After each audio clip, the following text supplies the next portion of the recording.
Antes de empezar, un agradecimiento a los dragones del vacío y señores del Imperio Infinito. Gracias a ellos puedo seguir trayendo estas historias casi a diario. El primer contacto de los Mermots con los humanos. Saludos a los grandes sabios del Consejo de la Unión. Habla. Sí, señor. Anteriormente, los humanos ya eran conocidos por la Unión de Constelaciones, aunque se les consideraba una raza subdesarrollada. En el momento de su descubrimiento, la raza humana ya existía hacía más de 372.000 años, y a pesar de ello, seguían confinados en su planeta. Algo inaudito para cualquier especie que se autodenomine inteligente. Una rápida infiltración en los satélites humanos nos permitió vislumbrar su cultura, y con ella las respuestas a nuestras preguntas. Aparentemente, los humanos habían estado en una guerra constante entre ellos durante la mayor parte de su existencia. Sus bases de datos contenían tal cantidad aterradora de información sobre el arte de la guerra que no pudimos continuar con el análisis. Estos periodos de conflicto retrasaron el avance humano por siglos, si no es que milenios. Estaban simplemente demasiado ocupados pensando en cómo matarse entre sí, tanto que durante mucho tiempo no avanzaron en lo más mínimo en su tecnología. De hecho, la primera gran ciudad humana conocida tuvo sus orígenes apenas 6.000 años antes de que establecieran un calendario óptimo. Y aún así, apenas estaban alcanzando una tecnología de tipo 2. Considerando el gran retraso en su organización, sumado a los largos periodos en los que se mataban entre ellos, la sorpresa no era cuán atrasada estaba su tecnología debido a sus conflictos. La sorpresa era que aún estuvieran en uno. Se encontraban en un conflicto que llamaban Tercera Guerra Mundial. Como probablemente sepan, hubo un largo debate sobre qué hacer con el planeta y su civilización. Podríamos simplemente intervenir y conquistarlos, pero considerando lo atrasados que estaban tecnológicamente, iniciar una colonia para cualquiera de las especies de la Unión sería un tremendo desperdicio de recursos que no garantizaba ningún beneficio. Al menos, no uno que no se pudiera superar invadiendo casi cualquier otra civilización conocida. El debate fue breve y se llegó a una conclusión muy simple, pero precisa. No vale la pena interferir con la humanidad, son solo un objeto de estudio. Había algo que no podíamos negar. La larga historia de conflictos humanos era la más extensa descubierta hasta el momento, tanto que la historia humana podía resumirse en una sola palabra: guerra. La idea de un mundo tan conflictivo era extraña, un objeto de estudio para el resto de las civilizaciones. Nosotros, los Mermots del planeta Atlanta, o como los humanos lo llaman, Kepler 22b, habíamos estado estudiando a la humanidad desde la distancia durante varias décadas, desde el momento de su descubrimiento, infiltrándonos en el sistema estelar humano por conveniencia. En varias ocasiones, la Unión de Planetas nos advirtió que esto podría ser peligroso, pero no les hicimos caso. Después de todo, ¿qué tanto peligro podría haber con una especie que ni siquiera podía abandonar su planeta natal? Bueno, toda la información que teníamos sobre la Tierra resultó tener dos pequeños detalles que nadie había notado hasta ese momento y que, en retrospectiva, debieron haberse considerado antes de proceder con las observaciones. El primero de estos detalles era la densidad del planeta. Para la Unión, es un hecho que un planeta podría ser perfectamente gigantesco y aún así tener una fuerza gravitacional promedio. La cuestión que define las fuerzas gravitacionales de cada planeta no es la cantidad de material que posee, sino la densidad promedio de estos. Todo el equipo entró en pánico cuando nuestra nave exploradora quedó atrapada en el campo gravitacional de la Tierra y comenzó a caer libremente hacia la superficie del planeta. Resultó que el planeta tenía una densidad promedio de nivel 10.4. Peor aún, resulta que la mayoría de los planetas en el sistema estelar humano tienen una densidad similar, ligeramente menor o mucho mayor. A pesar de los protocolos de seguridad, el impacto de la nave fue inevitable.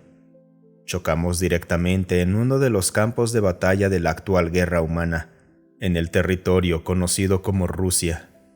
Como saben, logré sobrevivir al impacto inicial junto con mi asistente de investigación personal.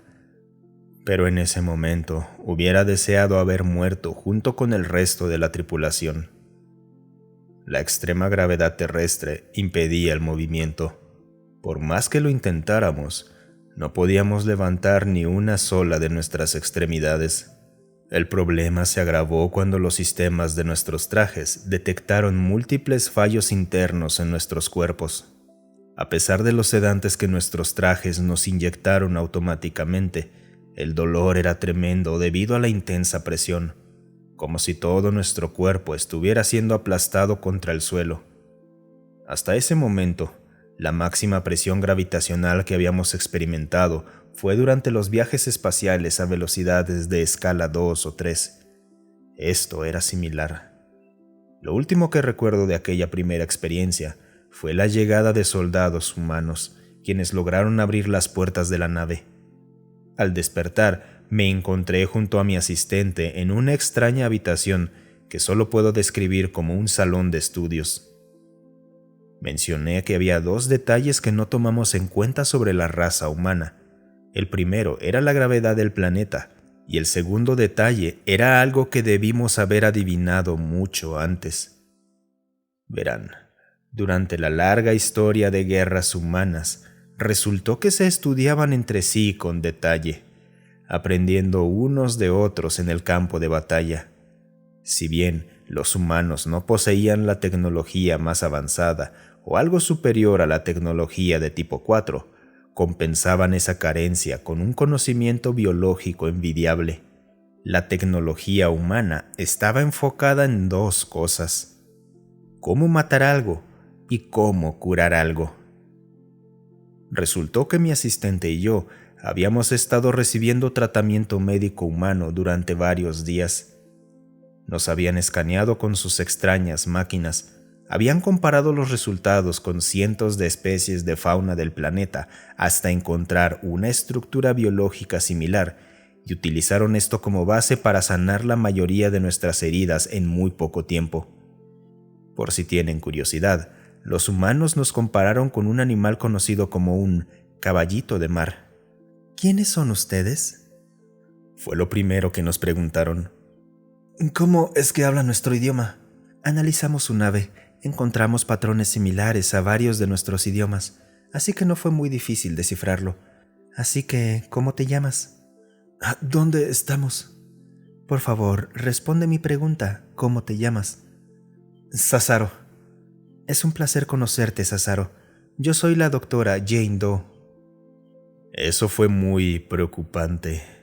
La idea de que los humanos hubieran descifrado nuestro idioma en tan poco tiempo era algo aterrador. No me malinterpreten, sé que la tecnología de traducción estándar de la Unión es más que capaz de traducir nuevos dialectos sin demasiados problemas, pero aquí no estamos hablando de la Unión. Mi preocupación y mis sospechas se confirmaron muy pronto. Pocos días después de haber despertado, la doctora Jane nos informó que habían terminado varios análisis. Nos explicó que, aunque nuestra condición era mejor que cuando nos encontraron, seguíamos en un estado relativamente grave. Si queríamos sobrevivir, teníamos que regresar a nuestro planeta para recibir tratamiento médico especializado para nuestra especie. ¿Qué? La nave está destruida.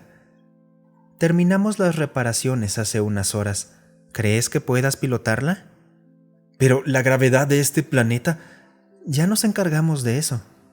¿Qué? Están mintiendo. Los humanos no tienen la tecnología suficiente para salir de su sistema natal. Lo más lejos que han llegado es a la luna de este planeta. Tienes razón. Hasta hace poco, eso era lo más lejos que habíamos logrado llegar. pero tu nave nos ha abierto un mundo de posibilidades.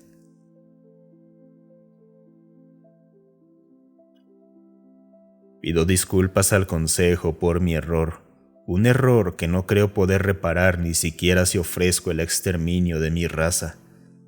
Los humanos lograron ingeniería inversa con nuestra nave. No solo eso, combinaron su conocimiento con el nuestro y en muy poco tiempo habían mejorado la nave científica con la que llegamos, transformándola en una especie de nave exploratoria de tipo militar. La mejoraron tanto que superar la intensa gravedad terrestre ya no representa un desafío. Por mi seguridad y por la seguridad de los propios humanos, eligieron a uno de sus mejores hombres y lo enviaron junto a mi asistente y a mí. Y por eso, hay un humano esperando afuera de la sala. Fin de mi informe. Muchas gracias por escucharme. Si te gustó el video, considera darle un me gusta y dejar un comentario para alimentar al algoritmo.